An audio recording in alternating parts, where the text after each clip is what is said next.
दोस्तों, उम्मीद है आप लोग अच्छे होंगे। मैं आया हूँ अपना गार्डन में।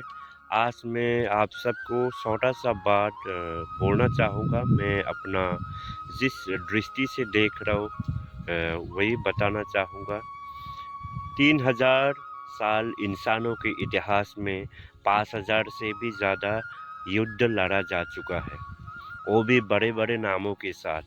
कभी शांति के लिए, कभी धर्म खतरे में है, कभी हमारे राष्ट्र खतरे में है, कभी लोकतंत्र खतरे में है।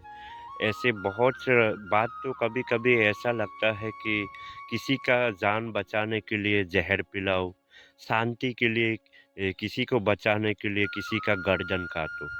मेरा कहने का ये मतलब नहीं है कि अपना अधिकार के लिए लड़ाई करना गलत है। मेरा बोलने का मतलब ये है कि एक प्रॉब्लम्स ख़त्म हो जाने के बाद फिर से नया और प्रॉब्लम्स क्रिएट होता है, क्योंकि इतिहास में अगर पढ़ा जाए तो साधारण सी मैं आप लोगों को पुराना बात नहीं कहूँगा, सिर्फ़ एक नया बात ही कहूँगा कि भारत का जो पहले प्रॉब्लम हुआ करता था कि ये हिंदू और मुस्लिम को लेकर, बहुत काफ़ी लोगों ने सोचा होगा कि पाकिस्तान मुस्लिम लोगों को देने के बाद प्रॉब्लम्स ख़त्म हो जाएगा। लेकिन उन लोगों को वो देने के बाद फिर से नया-नया प्रॉब्लम्स क्रिएट होता है। कोई अपना सोशल के लिए, कोई अपना प्रदेश के लिए, यहाँ तक कि पर्वत, स्कूल, रोड के लिए भी लड़ाइयाँ हो जाता है, किसके नाम पे होना चाहिए, किसके मान लीजिए कोई भी बहुत कुछ है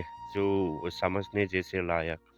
इसलिए मेरे कहने का मतलब ये है कि लोग धर्म के नाम पे सभ्यता के नाम पे काफ़ी लोग बोलते सत्ययुग में ऐसा कभी नहीं था।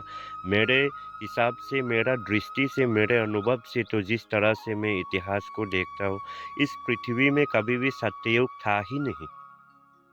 कम से कम आज हम अपना फ्रीडम से चल पा रहे हैं। पहले के ज़माना में चाहे किसी भी सभ्यता की बात करें या किसी भी धर्म को उठाकर देखिए, कभी भी सत्ययुग था ही नहीं। उस टाइम में वही लोग सही से जी पाते थे, जो राजा थे, राजा के साथ जो लोग थे, अदरवाइज़ जो प्रजा थे, जो आम आदमी लोग थे, हमेशा से कुछ न कुछ चीज़ों से जूझा हुआ था। इसलिए मेरे कहने का यही मतलब है कि कभी भी ये मत समझना कि ये प्रॉब्लम सॉल्व करने के बाद सब कुछ ठीक हो जाएगा। फिर दूसरा नया प्रॉब्लम्स क्रिएट होता है, क्योंकि ये सिर्फ़ आज का प्रॉब्लम नहीं है, ये शुरू से ही इस पृथ्वी पर इंसानों के इतिहास को पढ़ने से हमें पता होता है। इसलिए इस छोटा-सा बात मुझे लगता है कि आप लोगों को भी थोड़ा बहुत बताने से आप लोगों को भी फ़ायदा होगा।